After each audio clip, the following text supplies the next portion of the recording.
What you're looking at here is a roof DVD player for inside the van I'm working on. The DVD player function of itself was not working anymore, and the screen still turns on, but obviously you can't watch anything. Plugging the camera into the RCA connection on the back showed me the camera, so I know that function is working. Getting cable through, RCA cable through the roof to where the stereo is, seemed like too much effort to me. So what I've gone and done is gotten these reverse camera Wi-Fi sensors. So this would normally be the side that you connect behind the stereo, and the other one, this one here, would normally be what you connect to the reverse cam.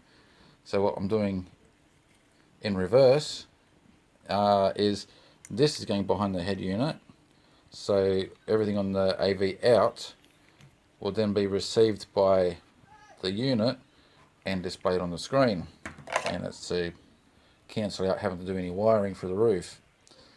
In theory that should work, so I'm about to test that.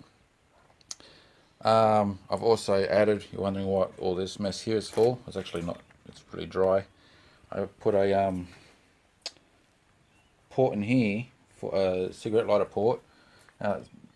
Well, mainly I was going to actually connect an Android box in here, but I just changed my mind and decided to put it in the car instead, another place in the car and not here, because those devices sometimes can freeze, and if it's in the roof you can't get access to the reset button.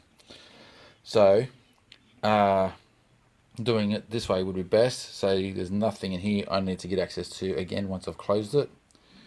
And this here, the reason why I've used a lot of white marine silicone is because at the time when I was doing this I couldn't find my metal bond that I wanted to do this with, but that's really hard. That's been, like, I did this weeks ago, this part.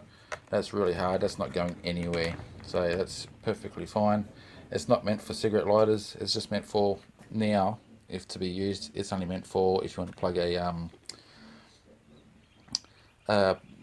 a charging unit for say a mobile phone or something. So it's just a handy option to have anyway. So that's complete, that's wired. I'll put that in the car. I'll do a quick connection in the car with the stereo and everything to test it. So it's a bit of a mess at the dash at the moment, but it'll all come together good.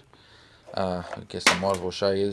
This here looks like a mess on the outside, but on the inside it's not so bad.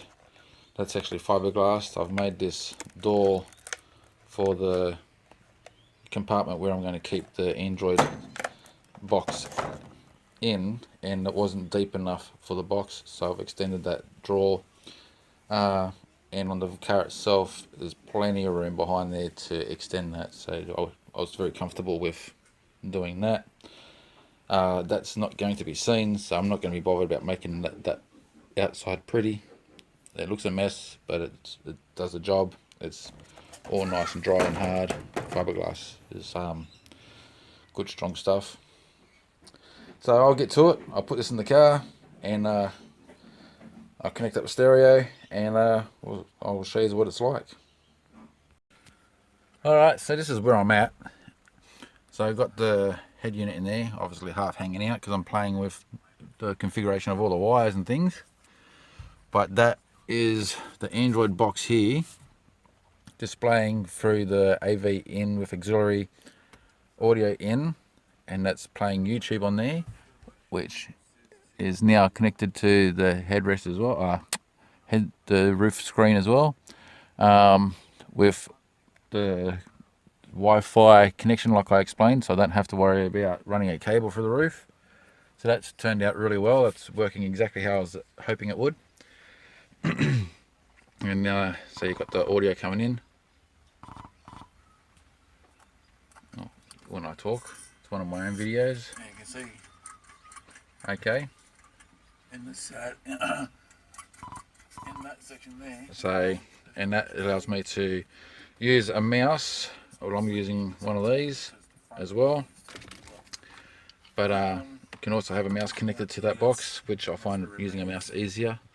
but just for convenience, if you're sitting at the back, that's the beauty part of it. Got the internet connected. Got the internet connected, and you can sit at the back and control the screen via the Bluetooth keyboard. So that works out well. And just to show you there, I'm going out of that now.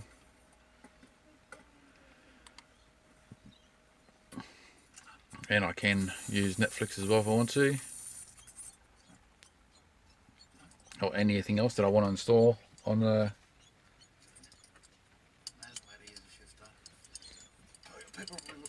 I can still hear my video playing in the background. YouTube's still playing in the background, but that's not uncommon. Until I go to play another audio device, that's not going to cut out. That's quite normal.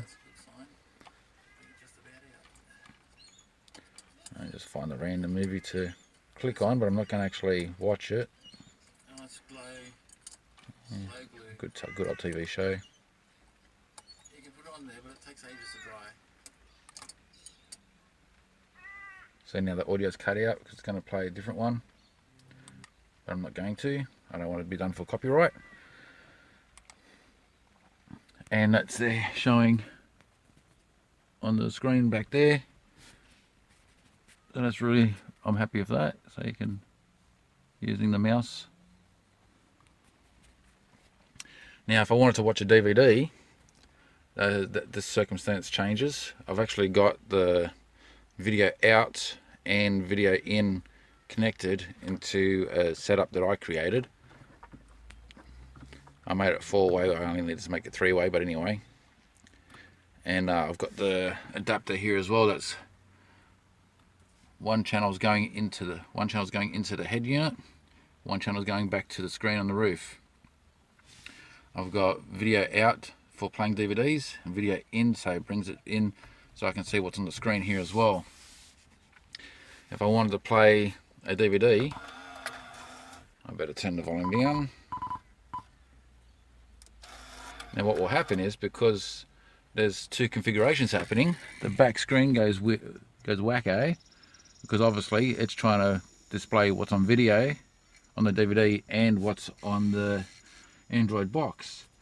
And the solution is, when I unplug the Android box, then it all works fine. And the DVDs won't be the main option to use. The Android box will be with the memory cards.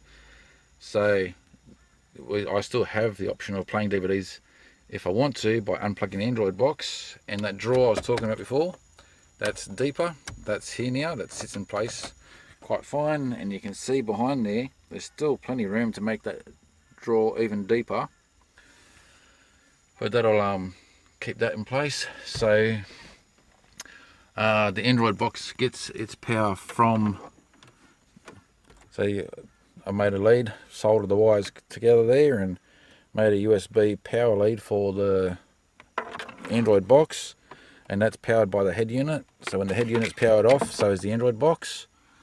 And it goes from the Android box through HDMI to a HDMI converter, which is not connected with this lead here, because this here keeps that box turned on all the time. But I discovered that the HDMI also powers it up. So to have that go on and off with the Android box, don't plug its own USB in, so don't give it its own power, and that's how that works out there. So yeah, I'm going from the Android box, HDMI, to the converter to the RCA, and the RCA sends a signal to the screen and to my head unit. And you got the auxiliary out going to the head unit, and the functions still work the same. So I've got a DVD going. If I want to go home and run a GPS, so to speak, where we navigation, as I wanted to use the GPS, video still playing on the back screen for everyone else while I'm using the GPS at the front here. And same goes for, if I go home now on that, I'll plug this power back in.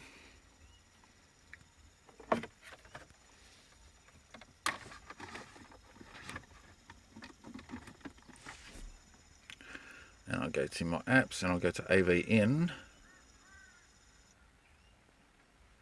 You see the Android box is firing up there. That's on the back screen there as well. Now while that's going, because that's AV in, I can still go to head unit. I can still use the head unit with navigation. Go to it, and the Android box is still running in the back there, still firing up, and I still get the audio through, like as if I was same. It's exactly the same as if I was playing a DVD. I get the same options available while playing a DVD as what I would with AV in selected. So that works out exactly how I was hoping it would work out. Best of both worlds. If the head unit itself displayed every single thing that was on that screen, I wouldn't have to go through this whole mess. But it only displays AV out with DVDs only. It doesn't display anything else on the screen except for DVDs. So I needed to come up with another solution, and that's what I've got. So now I'm going to tidy up all this mess, and I get the head unit and everything back in place, and show you how I'm using this drawer with the Android box in place. See, the Android box is still working, still set up good. And I've taken the DVD out, but not to worry. I've actually put a switch in here as well, so if I want to, I can actually turn this off. Like so, that's off. And funny thing about this head unit, GPS keeps on wanting to fire up.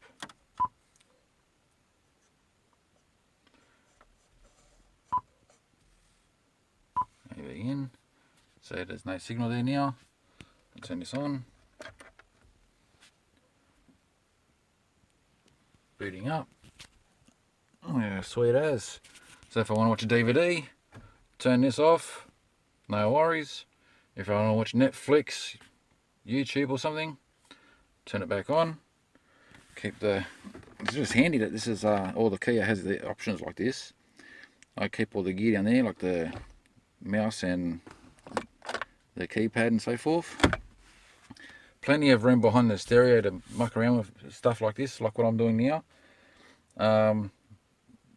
In my van, this is a family's van, but in my van I couldn't do this. I know I don't have the room behind there, but there's plenty of room behind the Kia dash to be playing around. Feeding the wires and everything through, I've made a hole down the very bottom for these to fit through. And yeah, so that's, tuck that away, and that's, don't even know it's there. And if you want to camp in the back, you don't have to come all the way to the stereo. You can use that keyboard to control Netflix and so forth. And yeah, happy days. So obviously this is not a way you do things. This is just a way that I've worked out. The Android box I already had. The converter I had to buy. It didn't cost much, like $10 or something. All the cables and everything I already had. Well, most of the gear for this setup that I did already had. The only thing I had to buy was the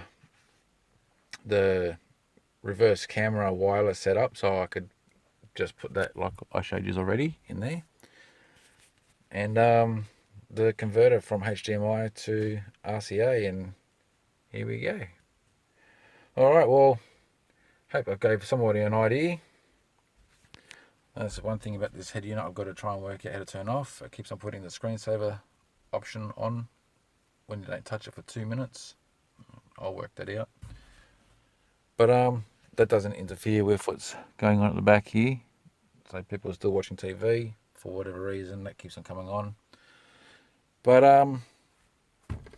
yeah, I hope I gave somebody a bit of an idea of, you know, what to do.